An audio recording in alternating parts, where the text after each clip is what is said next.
Desde o primeiro culto de celebração, nós começamos a ministrar aqui a respeito da pessoa do Espírito Santo, da ação do Espírito Santo, dos resultados dessa operação sobrenatural do Espírito Santo. O Espírito Santo é a terceira pessoa da Trindade, mas ele é a própria pessoa de Deus. Eu gosto de recapitular isso. Nós não cremos em três deuses, mas cremos num Deus triuno, né? O Deus Pai, o Deus Filho e o Deus Espírito Santo. O Deus Pai é revelado ali no Antigo Testamento. O Deus Filho é revelado por meio dos Evangelhos. Mas o livro de Atos, ele é, na verdade, não somente o livro de Atos dos Apóstolos, ou a ação dos apóstolos, ali no início da igreja, mas ele é, de fato, o livro dos Atos do Espírito Santo. O tempo todo, o livro revela o Espírito Santo, porque o Espírito Santo é o Consolador que Cristo prometeu. O Espírito Santo foi prometido no Antigo Testamento. O livro de Joel é muito claro sobre esse assunto. E algumas outras profecias do Antigo Testamento. O Espírito Santo já agia no Antigo Testamento, mas ele agia e ele vinha sobre as pessoas, operava ali por meio das pessoas. Nós vemos isso claramente no livro de Juízes, quando Sansão, cheio do Espírito Santo, recebia uma força, um poder ali, mas o Espírito Santo saía. No Novo Testamento, especificamente após o capítulo 2 do livro de Atos, que narra o derramar do Espírito Santo, que é conhecido como o dia de Pentecoste, o dia em que o Espírito Santo, que foi profetizado em Ageu, ele foi derramado sobre toda a carne, e agora ele passa a fazer habitação em nós. No Antigo Testamento havia o tabernáculo, que era aquela tenda construída no deserto, e Deus se manifestava ali, era como se chamasse a casa de Deus. Davi fala sobre isso. No Antigo Testamento havia um anseio em encontrar um lugar para Deus habitar, para Deus se manifestar. Agora, após Cristo, mediante a graça de Deus, o Espírito Santo faz de nós morada. Então eu e você somos casa de Deus, o tabernáculo de Deus. Agora Deus, em sua infinita grandeza e sabedoria e poder, por meio do seu Espírito, ele habita dentro do crente que é nascido de novo. Quem crê, diga amém. Então hoje eu e você somos moradas do Espírito Santo. No Antigo Testamento, Moisés subiu ao monte e recebeu a lei que guiaria o povo ali em tábuas de pedra. Mas a lei, nesse aspecto, falhou. O povo falhou com a lei. Mas agora o Espírito Santo coloca a lei de Deus dentro do nosso coração.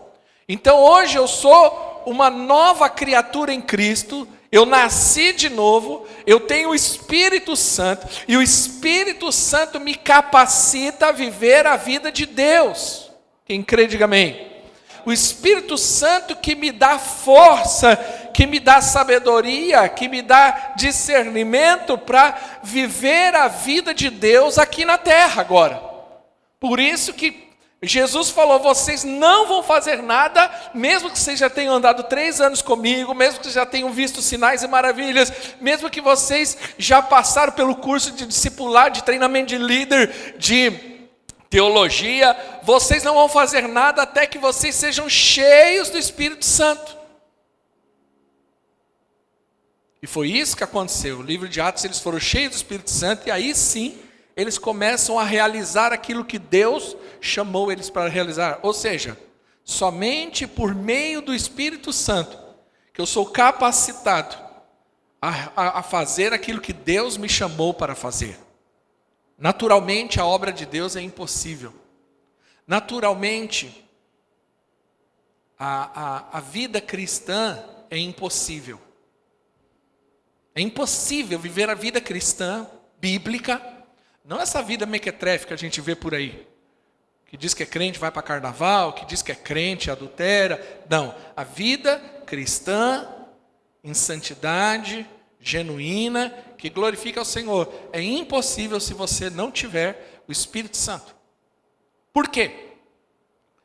Porque a consequência do Espírito Santo na minha vida, do agir do Espírito Santo na minha vida, vai ser uma coisa chamada fruto do Espírito. Quando Maria foi interrogada pelo anjo, e o anjo falou assim, você vai ser mãe do Salvador, e ela falou assim, mas não tem condição, porque eu sou virgem, eu não tive nenhuma relação com meu marido. E aí o anjo fala assim, vai descer sobre ti o Espírito Santo. E por meio do Espírito Santo, ele vai gerar em você um fruto. E esse fruto é o Salvador da humanidade. Então, quando o Espírito Santo de Deus vem em nós, ele vai gerar uma coisa chamada fruto do Espírito. E todos nós precisamos manifestar o fruto do Espírito. Eu quero falar nas próximas semanas, eu falei sobre o Espírito Santo, falei da ação do Espírito Santo, das consequências, do resultado do Espírito Santo na nossa vida. O pastor Edmar falou isso muito bem semana passada. Mas eu quero usar agora as próximas semanas para falar sobre o fruto do Espírito. E depois eu quero falar sobre os dons do Espírito. São duas coisas que o Espírito Santo traz sobre nós. Mas eu quero primeiro começar com o fruto, porque o fruto, ele fala muito a respeito da nossa transformação, do nosso caráter. O fruto revela o nosso caráter, o fruto fala de algo da nossa alma, do que diz respeito da nossa personalidade, do que somos de fato, da nossa identidade, do nosso caráter. Os dons espirituais, eles são ferramentas que Deus nos dá para operar neste mundo e no reino de Deus. Então, eu quero agora, essa semana e semana que vem, falar sobre o fruto do Espírito. E é impossível falar, é possível, mas eu quero poder gastar 2 semanas para falar sobre esse assunto.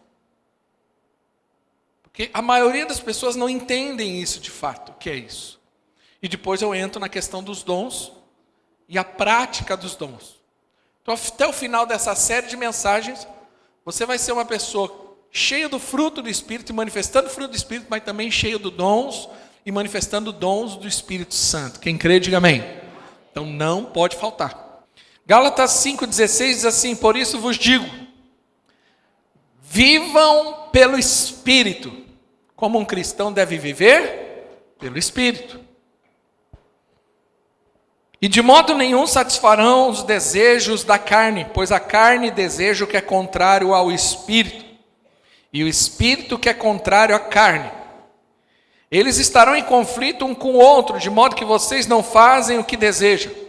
Mas se vocês são guiados pelo Espírito, na Escritura, quando a palavra Espírito está escrito em letra maiúscula, tem a ver com o Espírito de Deus. Quando a palavra Espírito está escrito em letra minúscula, o E, tem a ver com o Espírito nosso, só para você entender. Versículo 18, mas se vocês são guiados pelo Espírito, estão debaixo da lei. Ora, as obras da carne são manifestas: imoralidade sexual, impureza, libertinagem, idolatria, feitiçaria, ódio, discórdia, ciúmes, ira, egoísmo, dissensões, facções, inveja, embriaguez, orgias e coisas semelhantes. E eu os advirto, como antes já vos adverti, aqueles que praticam essas coisas não herdarão o reino de Deus. Então, Paulo está orientando que nós devemos viver pelo Espírito e andar no Espírito. E quem vive no Espírito e anda no Espírito, ele não pratica as obras da carne. Vê as obras da carne quais são? Todas essas aí que você leu. Né? É só você pisar lá fora, é só você ligar a televisão, é só você ver o mundo, você vê que o mundo, né, está dando fruto. Fruto não, está tendo obra. A obra é o resultado de uma vida na carne. São essas. Porém, ele orienta que quem vive dessa forma não herdará o reino de Deus. Versículo 22. Mas o fruto, perceba que não está no plural, está no singular. O fruto do Espírito aí ele descreve: amor, alegria, paz, paciência, amabilidade, bondade, fidelidade, mansidão e domínio próprio. Então aqui ele descreve 9 características do fruto, no singular, do Espírito. Não são 9 frutos. Versículo 25. Se vivermos pelo Espírito, andemos também pelo Espírito. Não sejamos presunçosos, provocando uns aos outros e tendo inveja um dos outros. Então, quando você olha para o fruto do Espírito, ele fala de 9 qualidades. É interessante que depois nós vamos estudar sobre os dons. Também são 9 dons descritos nas Escrituras. Essas 9 características do fruto do Espírito, você percebe elas em Cristo. Cristo manifestou todas essas características por meio da sua vida.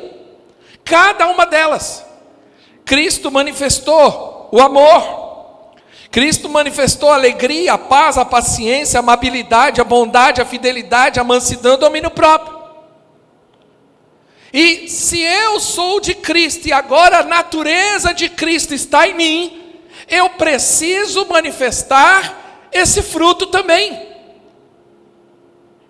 O primeiro momento da vida cristã é o momento da salvação, é o momento onde o Espírito de Deus traz revelação sobre a nossa condição, e nós agora entregamos a nossa vida a Cristo, confessamos Ele como nosso Senhor e Salvador. Porém, a partir desse momento, Deus, por meio do Espírito que habita em mim, vai começar agora a fazer um processo de transformação para produzir esse fruto em nós. Porque até então, nós só estávamos o quê? Produzindo obras da carne. Olha lá, vamos voltar na obra da carne. Versículo 19. As obras da carne são manifestas: imoralidade sexual, né? Impureza, libertinagem. É o que a gente mais vê hoje, pessoas libertinas. Idolatria, feitiçaria, ódio.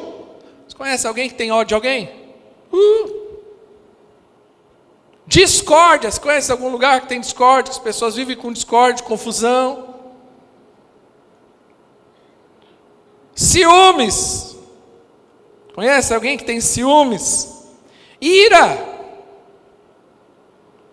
Egoísmo. Dissensões. Facções. Parece Congresso Nacional, né? Inveja, embriaguez, orgias e coisas semelhantes. Assim é o mundo, porque o mundo está manifestando as obras da carne, porque o mundo não tem o Espírito de Deus. E quem não tem o Espírito de Deus vai manifestar, consequentemente, a obra da carne. Ele vai produzir o fruto segundo a natureza dele, que não é fruto da carne, mas é uma obra da carne pecaminosa. Quem está entendendo, diga amém. Mas agora nós temos o Espírito Santo, e o Espírito Santo vai produzir em nós, porque o fruto do Espírito é a transformação que o Espírito produz em nós, e a partir do novo nascimento, e quando tomamos posse desse fruto, nós começamos a receber restauração no nosso caráter. Está no PowerPoint, meu filho. Então, a partir desse momento que o Espírito de Deus está em mim, ele vai começar a fazer um processo de transformação. E aí ele vai começar a substituir a obra da carne pelo fruto do Espírito. Ele vai começar agora a transformar o meu caráter. E por que eu quero começar a falar de fruto, antes de falar de dom? Porque fruto fala de caráter. É importante nós entendermos uma coisa, e eu acho que é um dos erros da igreja brasileira no geral, principalmente a igreja, com a igreja carismática, né? A igreja pentecostal, ou seja, aquelas que creem nos dons do Espírito Santo. Um dos erros da igreja é que a igreja passou a supervalorizar muito mais o dom e não dá o mesmo valor devido ao caráter. Por isso que é comum você ver gente rodopiando no espírito, traindo a mulher.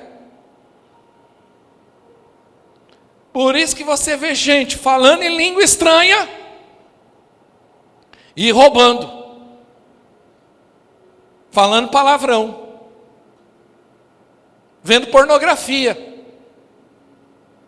Por quê? Porque na cabeça dessa pessoa, se eu tenho dom, eu estou aprovado. E ele não valoriza a questão do caráter. Então eu falei, eu vou começar a falar do fruto. Porque primeiro é o caráter.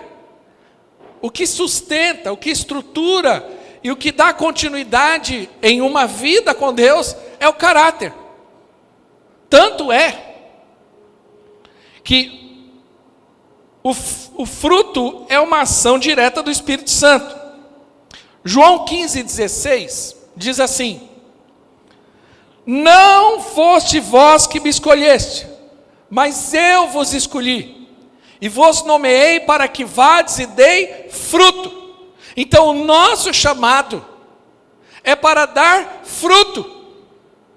Agora, que fruto é esse? Muitas vezes nós achamos que fruto é somente vida ou resultado de um ministério. Então eu estou lá, eu estou trabalhando na obra, então está dando resultado, os números estão a favor, então eu tenho resultado, eu sou aprovado diante de Deus, por conta do meu chamado. Mas não é isso, isso é uma visão muito apequenada do chamado de Deus para a nossa vida. Ele falou, não fostes vós que me escolheste. Então eu não escolhi Jesus, não foi opção minha, isso foi escolha do próprio Deus. Isso fala da soberania de Deus. Deus em sua soberania me escolheu, baseado no amor dele e não nas minhas qualificações. Por isso é graça, porque não tem nada a ver comigo, não tem nada a ver com você, partiu dele a decisão. Eu estava cego, em trevas, na ignorância, e ele trouxe luz para que eu pudesse ter entendimento, para que eu pudesse recebê-lo como meu Senhor e Salvador. Isso fala da soberania de Deus. Só isso para mim já é motivo para Cristo ser glorificado, porque eu e você estávamos na mesma situação, como aquele louvor antigo: eu era cego, perdido, sem Deus, sem Jesus, quando estendeu a minha mão, a sua mão, né, para mim. Só que aí, ele abriu o meu entendimento. O interessante é que Gênesis começa falando a respeito de fruto. E Deus plantou no Éden uma árvore, a árvore da vida, e a árvore do conhecimento do bem e do mal. É interessante que a árvore da vida aponta para Jesus. A árvore da vida dava um fruto. O homem não foi criado. Tem muita gente que acha que o homem já foi criado e ali ele teria eternidade. Não, o homem não foi criado para ter a eternidade. Mas ele ia se manter na eternidade comendo o fruto da árvore da vida. Ele se alimentaria desse fruto, que é do próprio Cristo. Quando eu me alimento de Cristo, eu tenho vida. Sem mim nada podeis fazer, diz Jesus no João capítulo 15. Mas quem se alimenta de Cristo tem vida. Mas o homem e a mulher, a primeira coisa que o diabo oferece para Adão e Eva foi um fruto. E o pecado entrou na humanidade por causa do fruto errado. Por produzir e comer do fruto errado. Mas é interessante que em Gênesis capítulo 22, a Bíblia mostra como será a Nova Jerusalém. E Gênesis 22, versículo 1 e 2 diz assim: passando algum tempo, Apocalipse 22. Eu disse que Gênesis começa com Deus falando de fruto, mas o Apocalipse termina falando do fruto. Ou seja, o fruto vai estar lá constantemente. Foi por causa do fruto errado que entrou o pecado no mundo. Gênesis 22 diz: então o anjo me mostrou o rio da água da vida, que claro como um cristal fluía do trono de Deus e do Cordeiro. Isso é uma visão de João da Nova Jerusalém. No meio da rua principal da cidade, de cada lado do rio, de cada lado. Então, tinha um trono, do trono, imaginem a cena, isso é muito importante você entender. Volta lá ao primeiro versículo. Então o anjo me mostrou um rio da água da vida, que claro como cristal fluía do trono de Deus e do Cordeiro. Então tinha o trono de Deus e do Cordeiro, o próprio Deus estava lá, o Cristo, estava sentado no trono. Do trono fluía esse rio, e esse rio atravessa a cidade. Versículo 2. No meio da rua principal da cidade, de cada lado do rio, estava a árvore da vida, que frutificava 12 meses por ano, uma por mês. As folhas da árvore servem para a cura das nações. Então, muita gente me pergunta: pastor, vai ter comida na glória? Vai. E uma comida diferente a cada mês. Vai estar lá. Então, se fruto não fosse importante, nós não veríamos Deus dando esse valor.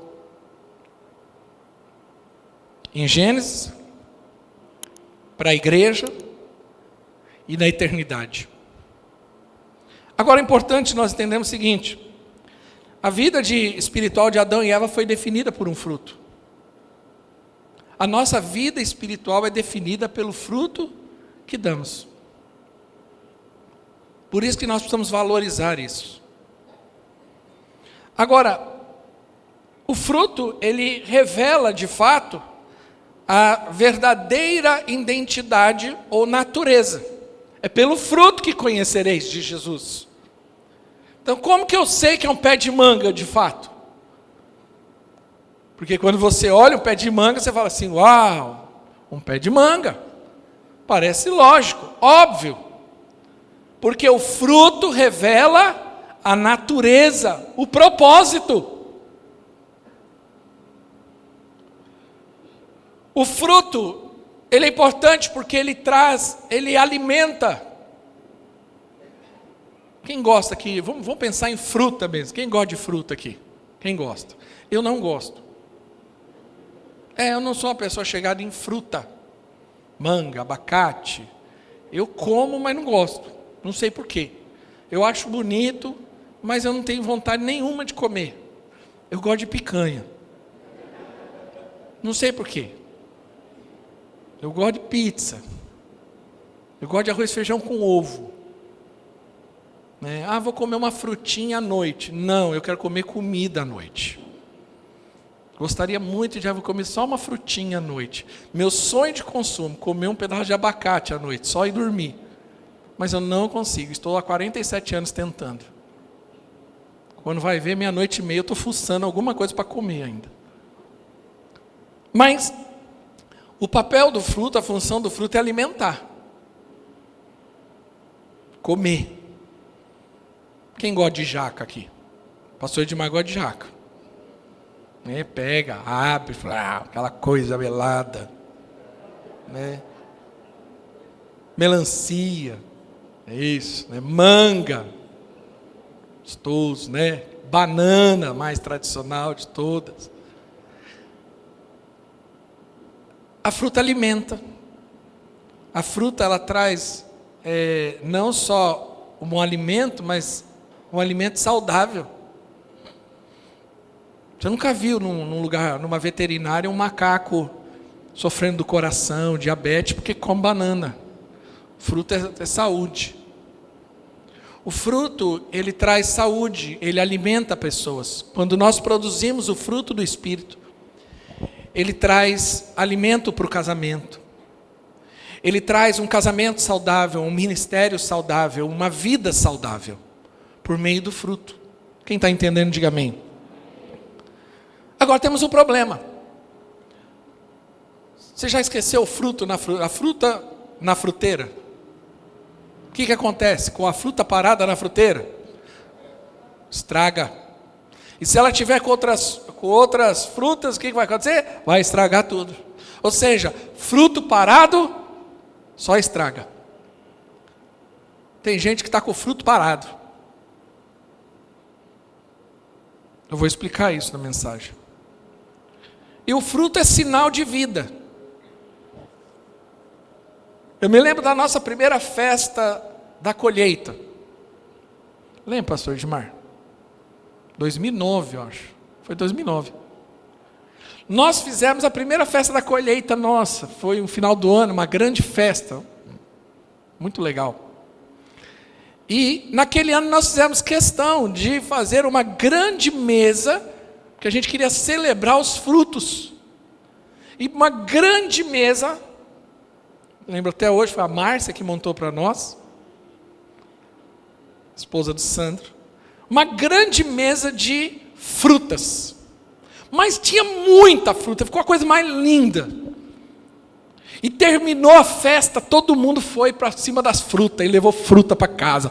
Saiu comendo banana, manga. Ficou a coisa mais linda. Porque fruta é sinal de vida. Tanto que há uma celebração por causa disso, chamada festa da colheita até, na Bíblia. Se celebra. Aonde há a manifestação do fruto do Espírito, a manifestação da vida de Deus. Por isso que é importante. Agora, por que está no singular? Meu Deus, eu nem estou na introdução ainda. Por que está no singular e não no plural? Porque na verdade eu falei que são características. E a ideia é que tenha todas essas qualidades juntas. É como a fruta mais citada, eu acho que na Bíblia, é a uva. Fruto da videira, da vinha. Um cacho de uva, ele é assim. Ele tem várias uvas, mas é uma uva ali. Ou para nós aqui também, a mexerica, com gomos. É uma mexerica, mas com gomos. Um gomo de mexerica não é mexerica. Ali a ideia é que todos estejam juntos. Ou seja, não, eu só tenho o fruto do amor, mas eu não tenho o fruto da paciência. Não. A ideia de Deus é que desenvolva todo o fruto, todas as características em nós. Por isso que eu estou fazendo esse paralelo com Jesus. Porque Jesus teve todas as características, Ele manifestou o fruto do Espírito. Quem está entendendo, diga amém. Outra coisa importante, por que está no singular? Alguns estudiosos acreditam que Paulo fez isso propositalmente também, para diferenciar dos dons do Espírito, porque aí quando ele fala de dons, ele já fala no plural, e quando ele fala de dons, ele fala que o dom é para uso específico, conforme a situação. Então, todo crente precisa ter o fruto do Espírito, que são as 9 características dentro dele, mas nenhum crente vai ter os 9 dons, ele provavelmente só vai ter 1 ou 2, e ele vai manifestar 1 ou 2, porque os dons são no plural, mas o fruto está no singular. Importante você fazer essa diferenciação. O caráter é inteiro. A manifestação do dom é no individual. Então, alguns profetizam, alguns falam em língua, alguns têm o dom de curar. Não, se alguém chegar para você e falar assim, olha, eis aqui um profeta com os 9 dons do Espírito. Sabe o que você precisa fazer nesse dia? Levanta e sai correndo. Isso é falso profeta, que não entende nada de Bíblia. Não, Deus me deu os 9. Falei, principalmente a humildade. Está faltando o fruto da humildade.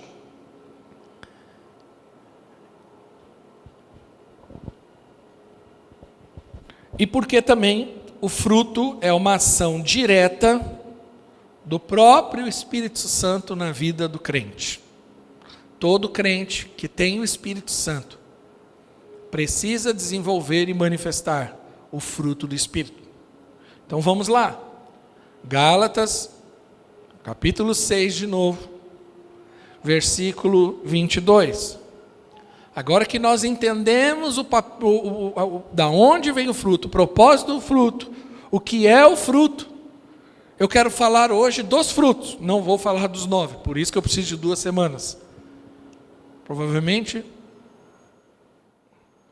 3, se der 4. Mas o fruto do Espírito é amor, diga amor. Porque Paulo começa com amor. Por que ele não coloca o amor no terceiro, quarto ou em último lugar? Porque a base de tudo é o amor. Se você tem o amor, e esse é o amor de Deus que é derramado sobre nós por meio do Espírito Santo, diz as Escrituras. Esse amor aqui, ele não é o amor hollywoodiano, o amor da novela mexicana ou do dorama hoje, né? Os doramistas aí. Você não sabe? Quem não sabe o que é dorama aqui? Levanta a mão. Fala, nunca ouvi falar em dorama. Você está desatualizado. Precisa se atualizar.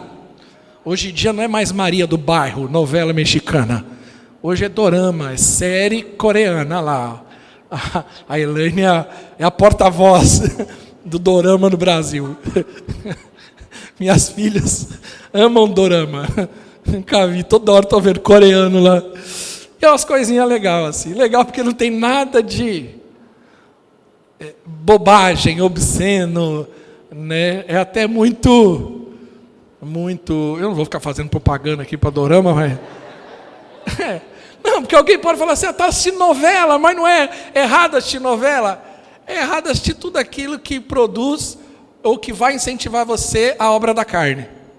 Ponto. Big Brother faz o quê? Você assiste Big Brother e sente o quê? Amor? Paixão? Bondade? O que provoca o Big Brother em você? Então você entendeu qual é o critério do que você pode e não pode assistir. Amém? Então agora voltamos à mensagem.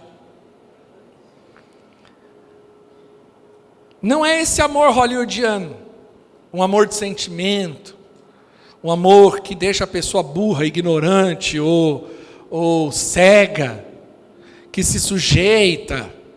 Não é esse amor. Jesus, ele era uma pessoa amável e amorosa. Em Cristo nós vemos o amor de Deus em ação, caminhando, conversando, perdoando, curando, libertando e restaurando. Ou seja, Jesus se movia pelo amor. O que movia Jesus era o amor. O que levou ele para a cruz foi o amor. Porque o amor aqui descrito é o amor sacrificial. É o amor de atitude, não de sentimentos. Por isso que eu disse que não é um amor hollywoodiano. Porque quando você vê esse amor hollywoodiano, né? Eu vejo aí, de vez em quando, fulano, ou influencer, ou famoso casando, aí faz aquele casamento, aí gasta aquela coisa toda, aí todo mundo fica assim, nossa, que lindo, e outros se comparam, falam, meu, foi tão simplesinho, eita, nem bolinho teve, aí fica ali dentro dele remoendo com uma inveja danada. Eu sempre olho para isso e fico perguntando, quanto tempo isso vai durar? Aí declarações de amor, helicóptero, hoje tem muito disso, né? Hoje está nessa mania de, como que é o pedido de casamento? Aí faz o pedido de casamento, vai lá no alto do Everest, e faz, eu não estou falando em tom de crítica, não quero que você entenda que isso de forma pejorativa. Mas a questão é que isso, eu falo assim, eu quero ver até onde isso vai aguentar. Porque esse amor que deve ser expressado, o homem deve falar, o homem deve dar presente, o homem deve fazer declarações, a mulher também. Mas esse amor, ele é muito raso. E ele não sustenta o dia da crise. Isso não sustenta a aliança. Por isso que quem fica nesse amor não dura muito. Ele rompe a aliança, ele quebra a aliança, ele divorcia, ele separa, ele trai. É o amor, ai amor, estou na lua de mel, tudo é lindo, gostoso, claro que é, na lua de mel viajando, com gente limpando o quarto do hotel, você acorda, tem café da manhã, à vontade para você comer, você não tira nem a xícara do lugar. Ah, meu querido, ali eu amo mesmo, eu estou apaixonado, acordo e durmo apaixonado. Agora e o dia que você tem que fazer a faxina na tua casa? E o dia que tem a crise lá dentro? Que você tem que manter a aliança. Isso vai exigir outro amor. É o amor que quando eu estou andando na rua, e na minha carne, eu tenho vontade, na minha carne, de olhar para outras mulheres, e às vezes eu não tenho em casa, por conta de situações, é o amor que vai me dizer o seguinte, eu não vou olhar porque eu tenho uma aliança. Não porque eu não sou correspondido, eu sou correspondido. É porque eu tenho uma aliança. Porque eu tenho uma aliança, eu decido viver em santidade. Isso é amor. Isso é amor. É o amor sacrificial. Por isso que a Bíblia sempre faz o paralelo de amor com a cruz. E Deus amou o mundo de tal maneira que deu o seu Filho unigênito para que todo que nele crê não pereça, mas tenha vida eterna. Deu aonde? Na cruz. E Deus manifestou o seu amor, entregando o seu Filho na cruz. É o amor de atitude. Nós precisamos conhecer e experimentar esse amor. É o amor de doação. Como descrito em Coríntios, o amor tudo sofre, tudo crê, tudo suporta. Abre comigo Coríntios, que eu acho tão lindo esse texto. 1 Coríntios 13. Revela ali o amor.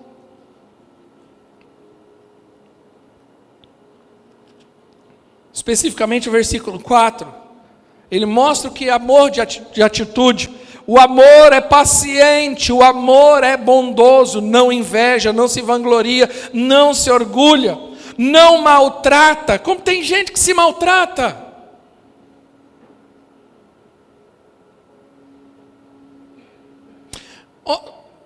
Eu sugiro que você assista ao vídeo que eu fiz, porque no vídeo eu questiono justamente isso. Imagine um casal de noivos que dizem que se amam. Não, eu te amo, você é a pessoa da minha vida, mas eu nunca compareço, eu nunca estou presente. As minhas palavras falam uma coisa, mas as minhas atitudes dizem completamente diferente. E eu fiz esse paralelo falando, assim tem sido muita gente com a igreja, com o Senhor. Eu amo o Senhor, mas eu não tenho tempo para o Senhor. Eu amo o Senhor, mas não posso ser fiel ao Senhor. Eu amo o Senhor, mas não posso nem estar no culto.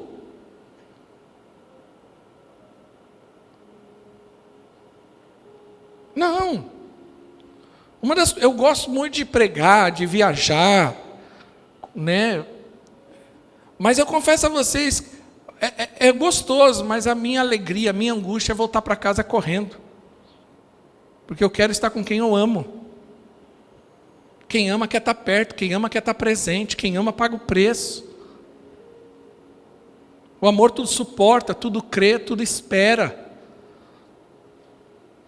Não é na primeira crise que eu abandono, e nem na segunda, nem na terceira.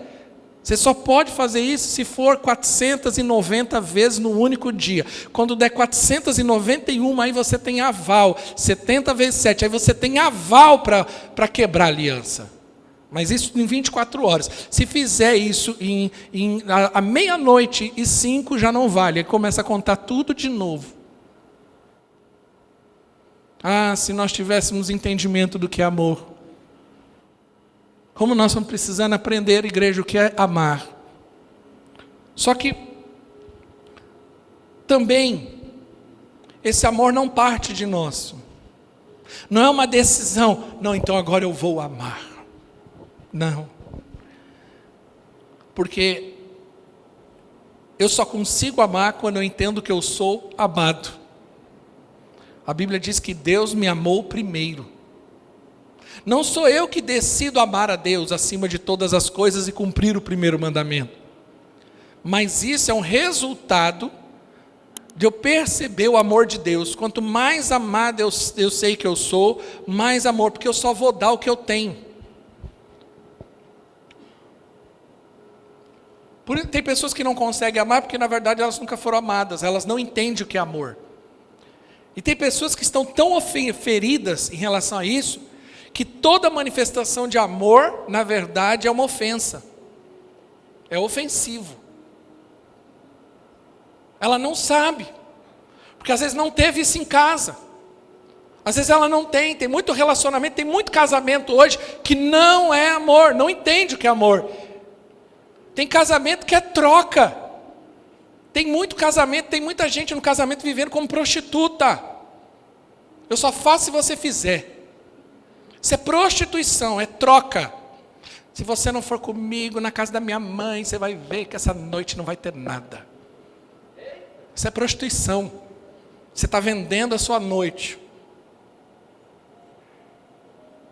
Tem muito homem que não sabe o que é amar a mulher.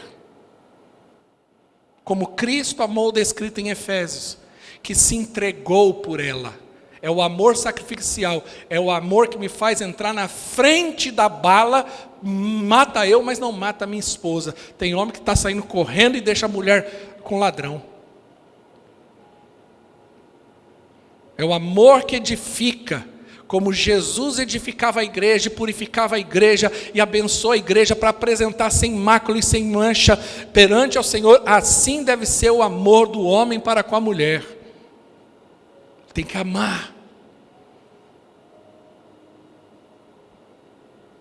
Nós precisamos desenvolver essa capacidade, mas nós precisamos entender o que é amor. Nós precisamos experimentar. Agora, como que eu amo? Vou dar 4 passos. Não gosto muito de usar 4, 5, 7 coisas assim, mas nessa série de mensagens eu vou usar. Só para você ir entendendo. 4 passos para você amar como Jesus amou. Primeiro, experimente o amor de Deus. Experimente, entenda o que é o amor de Deus. Eu estava ouvindo uma pessoa pregar, e ela está falando sobre... Vou dar um exemplo muito simples, mas eu acho importante. A pessoa falando assim, que ela falava sobre os dons, né, do dom de palavra de conhecimento. Ele falou que muitas vezes Deus usa essa pessoa de forma assim, e ele está um dia lá, e ele está ali orando, e Deus fala com ele, abacate. Ele fala, eu vou falar abacate para a igreja? Imagina chegar aqui na igreja e falar abacate. Normalmente palavra de conhecimento é Deus está falando isso. Mas ele falou abacate. Faz algum sentido? Aí uma pessoa levantou a mão aqui. Aí a pessoa veio e falou, por quê? Mas eu não estou entendendo, por que abacate? Ele falou, não, eu estava lá e falava, Deus, se o Senhor me ama, eu quero que o Senhor fale lá do púlpito, abacate. Isso é experimentar o amor de Deus. Eu não estou dizendo para você ficar falando, então fala morango, morango, morango, morango. Mas entenda o quanto você é amado. Pode ser que você não foi amado da maneira como você gostaria, pelos seus pais, pelo seu marido, pela sua esposa. Pode ser que você tenha um histórico de rejeição. E todos nós, em alguma medida, temos isso. Porém, em Cristo nós descobrimos o quanto nós somos amados. Porque Ele morreu e Ele se sacrificou por mim, mesmo eu negando. Porque às vezes a gente só conta a nossa relação com Deus no dia que a gente aceitou Jesus para frente. Não, irmãos, é desde o ventre. E desde o ventre você vem amaldiçoando e reclamando de Deus. Você era inimigo de Deus. Normalmente com o inimigo a gente não quer nem ver pintado E Deus, com você inimigo de Deus, Deus te chamando para a casa dele. Você chama inimigo para a tua casa? Não, você só chama amigo. Pois bem, Deus chamou você, o inimigo dele, para vir para cá. Eu não sei você, irmão, mas eu me sinto tão amado. Ah, mas eu ainda não tenho o carro. Não, irmão, eu me sinto amado com coisas pequenas. O pastor Almir falava dos mimos de Deus. O pastor Almir me ensinou muito sobre isso. Deus vem dar mimo. Você nem precisa. Se você não tiver aquilo, Deus, você vai viver do mesmo jeito. Não é que Deus está te dando um rim novo, um coração novo. Deus vem e faz uns negócios com você, faz uns negócios comigo. Do nada eu falo assim, meu Deus, como que Deus sabia que dentro do meu coração, é uma coisa às vezes para muitos é até uma besteira. Mas eu me senti tão amado, tão cuidado. Sabe quando, se você é marido não faz isso, faça, mulher faça. Filho, faça. Quando você sabe que o outro gosta, sei lá, ele gosta daquela coxinha do tal lugar. Aí você sai do serviço, passa lá, pega a coxinha e traz e fala, olha, está aqui. Ó, você nem estava esperando a coxinha, mas só no fato de alguém ter atravessado a cidade para comprar coxinha, para trás, você fala assim, oh meu Deus, como eu me sinto amado. Você precisa experimentar o amor de Deus. Outra coisa de como você amar como Jesus amou. Perdoe as pessoas que magoaram, feriram e machucaram.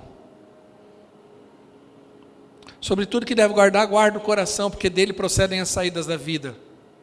Decida não ser uma pessoa magoada ou ressentida. Decida ser uma pessoa curada. Decida experimentar o amor de Deus. E só consegue ser uma pessoa curada quem experimenta o amor de Deus. Se Deus, em sua infinita grandeza, e o homem, em sua infinita pobreza e miséria espiritual, e mesmo assim, Deus perdoou o homem, quem sou eu para não perdoar? Ah, pastor, mas você não sabe que pessoa fez comigo. Bom, o perdão é uma decisão. Eu tenho dito isso. Você não vai ter controle sobre isso. Não, eu sou uma pessoa que ninguém me magoa. Mentira, vão te magoar, vão te ferir, vão te ofender. A questão é o que você faz com isso. Se eu levo para casa, ou se eu deixo lá e falo, não importa, não quero saber disso na minha vida. Não vou viver debaixo de ressentimento. Não vou ficar carregando morto no meu coração. Uma das características de uma pessoa resolvida é uma pessoa que consegue lidar bem com isso.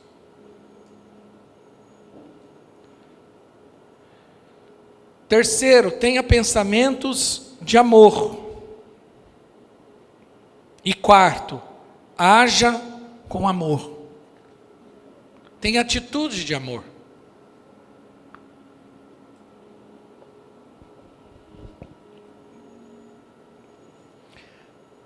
Romanos 12, não está na mensagem, então, irmãos.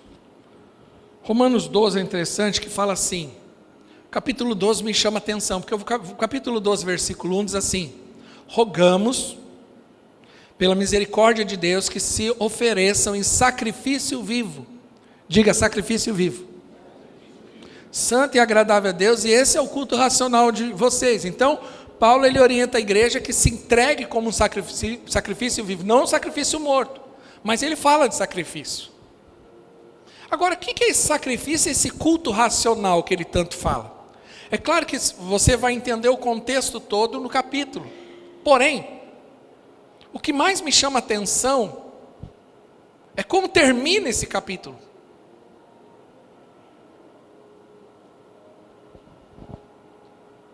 Porque ele termina a partir do versículo 9 falando sobre amor.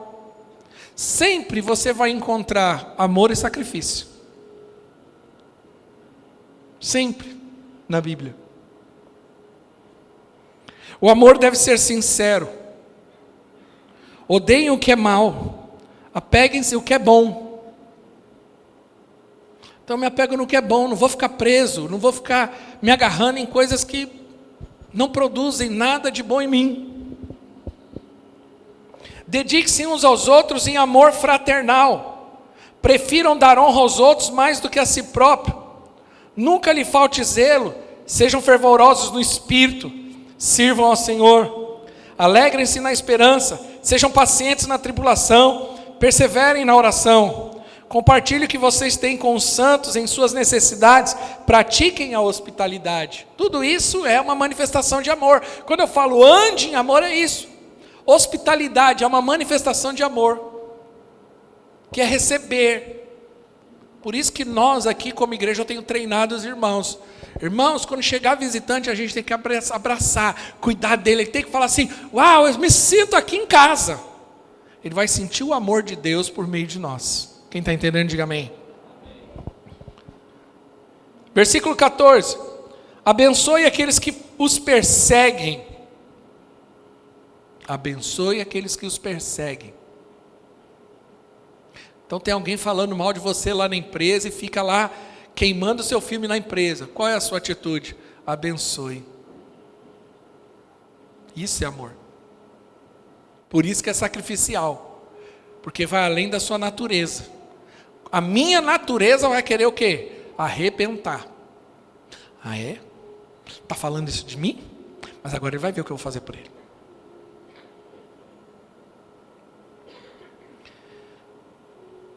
Abençoe aqueles que te perseguem. Abençoe, não os amaldiçoem.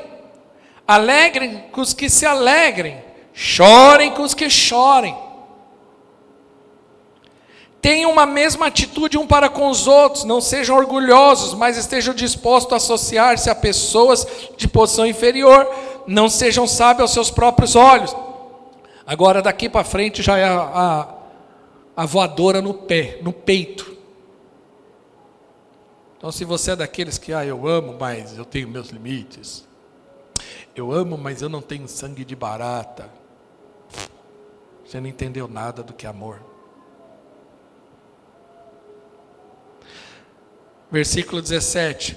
Não retribuam a ninguém mal por mal. Às vezes em algumas conversas fala assim, mas fulano fez isso contra você. E sim, qual o problema? Qual o problema? Eu falei, qual o problema? Cada um dá o que tem. Cada um dá o que tem. Mas ela falou mal de você, não tem problema algum, não sofro com isso.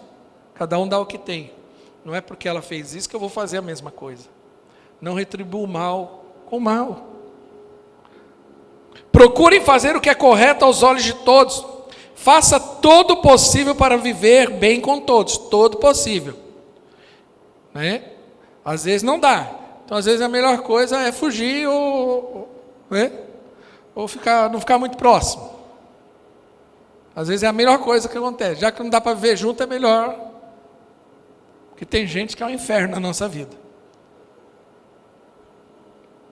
Amados, nunca procurem vingar-se, mas deixem com Deus a ira, pois está escrito, minha vingança retribuirei, diz o Senhor. Então crente não se vinga.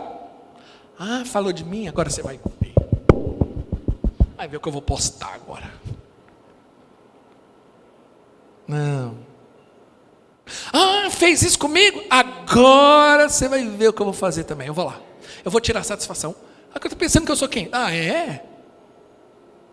Isso é uma coisa que eu odeio, é crente barraqueiro. Isso é uma frase que não funciona muito bem.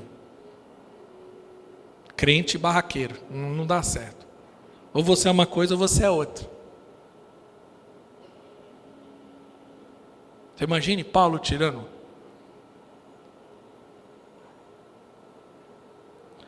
Aí continua. Você achava que estava ruim?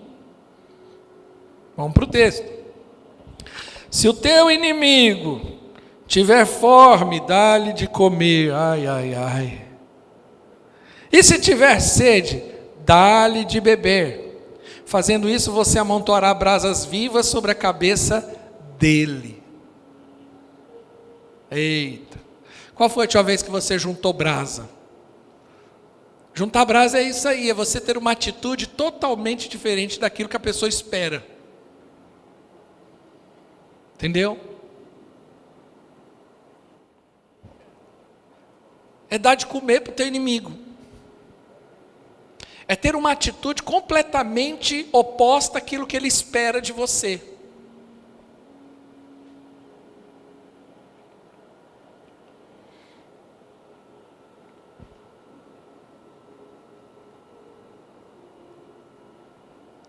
É ter um comportamento em amor. Eu li um livro há muitos anos atrás. Esse livro marcou minha vida de uma forma chamada A História de Samuel Morse. Ele foi um jovem africano que se converteu na África. E ele queria saber sobre o Espírito Santo. É um livro fininho. Mas ele impactou a minha vida na época. Isso já tem uns 20 e poucos anos atrás. E ele, na biografia dele, conta que ele precisava de ir de barco para os Estados Unidos, que ele queria saber sobre o Espírito Santo. Estou resumindo a história. E ele fica 3 dias na praia, onde os barcos estão, e ele fica lá, sem comer, sem beber, esperando uma oportunidade de entrar num barco, até que uma pessoa se compadeceu dele, e ele foi. O capitão do barco era uma pessoa muito ruim, muito bruta, muito ignorante, então tratava ele muito mal. E numa dessas vezes, no meio da viagem, ele estava tão bêbado, que ele acabou agredindo Samuel Morse. E ele desmaiou nessa agressão e ficou muito tempo desmaiado. Mas o que chama atenção na história dele é que na hora que ele se levanta, ele acorda. Acredito que qualquer um de nós ficaria indignado, iria tirar satisfação, ia dentro do seu direito. Mas ele se levantou e, como se nada tivesse acontecido, ele continuou a fazer os seus afazeres e principalmente a ajudar aquele capitão. E isso mexeu com o coração de todos no barco, porque todos ficaram constrangidos com a atitude daquele rapaz. Ele juntou brasa. O que nós estamos fazendo quando isso acontece? Quando nós somos ofendidos? Qual é a nossa atitude quando nos sentimos injustiçados? Quando achamos que estamos no nosso direito? Juntar brasa é isso. Ontem, inclusive, eu fui deixar junto com a minha esposa, fui deixar uma jovem no SECAP. E eu falei para ela, eu morei aqui, no primeiro lugar que eu morei, eu passei em frente à casa que eu morei. Falei para minha filha, quando você nasceu, era nessa casa que nós estávamos. Eu já contei essa história algumas vezes, mas muita gente nova. O vizinho, ele era um bêbado, traficante, a mulher bêbada, tinha 3 filhos, eles viviam numa confusão danada, uma gritaria, por muitas noites e muitas vezes, no meu quintal, eu ia até a parede da casa deles, que dava para o quintal, e ficava orando, pedindo a Deus, porque eu não conseguia dormir, com tanta confusão deles. E um dia, minha mulher lavando o quintal, um dos filhos estava com o portão aberto, ficou ali, criança pequenininha, minha mulher Ali brincou com as crianças, tal. O marido estava doidão, não sei o que ele achou na cabeça. Ele começou a agredir verbalmente a minha esposa, e eu não estava em casa. E fez uma confusão que chamaram até polícia. E nessa me ligaram, falou, vem para cá que tem até polícia na tua casa. Meu Deus do céu. Falei, e agora? E eu me lembro que eu cheguei lá, a rua estava um caos, todo mundo saiu para a rua. E eu sou uma pessoa muito reservada nessas coisas. Então imagino, para mim isso não é agradável.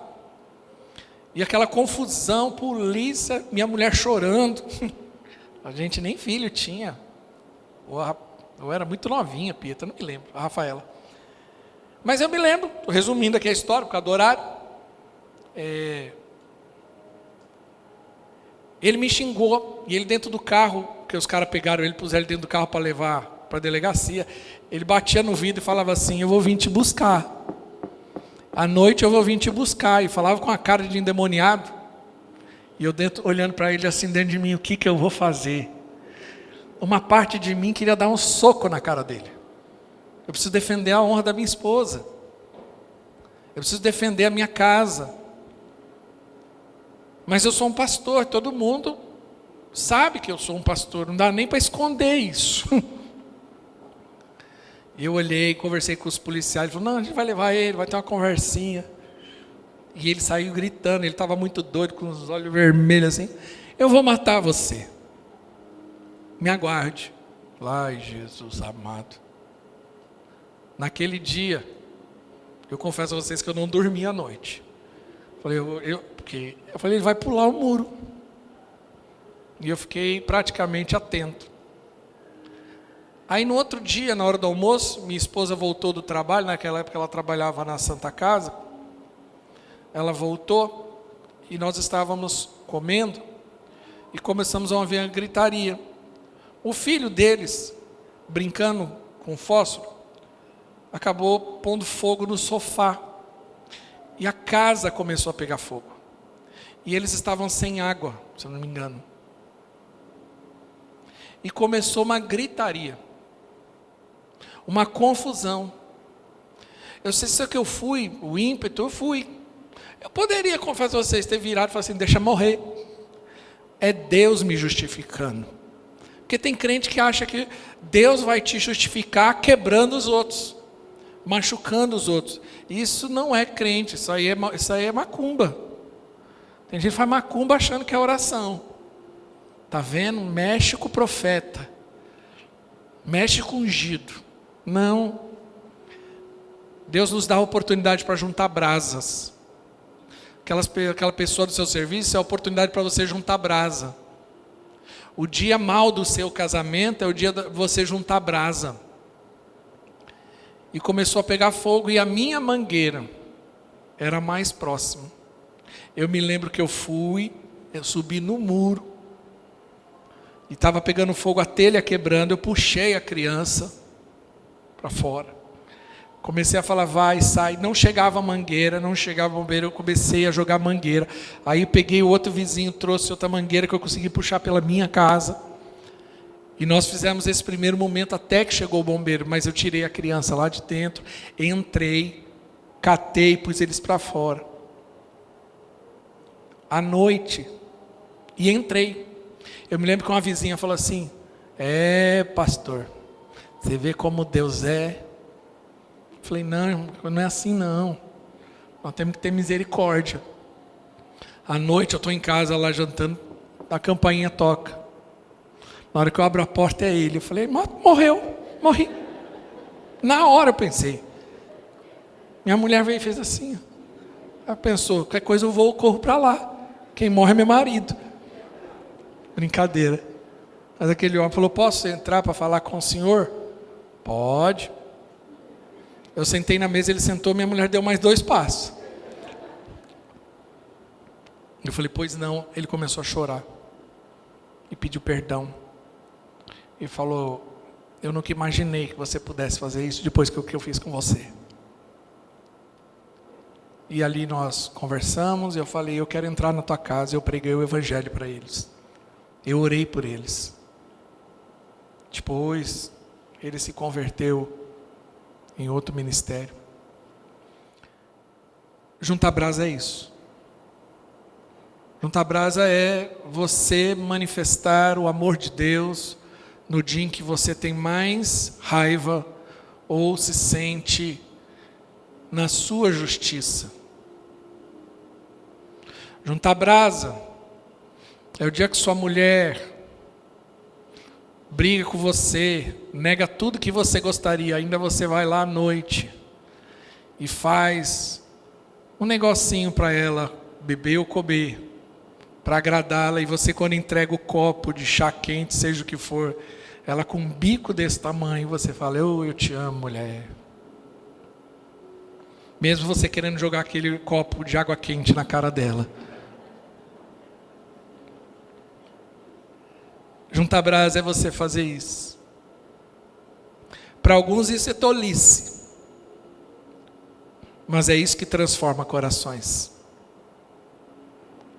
Eu tenho um negócio dentro de casa que minha mulher sabe disso, pergunte para ela. O dia que eu estou na maior crise com a minha esposa, nos maiores embates, é o dia que eu mais quero servir ela. Porque eu quero quebrar esse ciclo de, já que você não faz, eu não faço. Já que você não dá, eu também não vou fazer. Já que você não faz isso, eu não vou fazer aquilo. Sabe, quando você entra nessa crise de casamento? Não. É o dia que eu quebro esse ciclo vicioso. E mesmo na minha justiça, no meu direito, eu assumo a cruz e digo, porque a cruz nada mais é do que eu abrir mão do meu direito para benefício de outro. E eu falo: eu vou passar por cima disso. Eu vou amar. Eu não amo porque existe uma condição de amar. Eu não amo porque existe um ambiente propício para amar. Eu amo porque eu decidi e recebi do Espírito Santo o amor de Deus. E é por meio desse amor que eu vivo e eu ando. É esse amor que eu manifesto. Às vezes o amor, ele não é também só o amor de doação. A Bíblia diz que Deus ama aquele que corrige. Às vezes é preciso Minha filha entende que eu falo isso para ela: eu estou fazendo isso porque eu te amo. Parece que você não gosta de mim porque só está fazendo isso. Não, é porque eu te amo, eu estou fazendo isso. Porque eu estou cuidando de você. E porque eu cuido de você, eu preciso às vezes ser firme com você. Porque você não corrige órfão, filho dos outros, mas você corrige aqueles que você ama. Às vezes você é aqui da igreja, se você é membro dessa igreja e me tem como pastor, eu quero te dizer, te prepare, porque tem hora que às vezes pode ser que eu puxe a tua orelha e que eu fale coisas que você não gosta, mas com certeza eu farei isso em amor. E porque eu amo, eu interfiro mesmo. Porque eu amo, a gente puxa a orelha. Porque é para o bem da pessoa. Fique de pé em nome de Jesus. O louvor suba. Eu só falei de um fruto. Temos mais 8.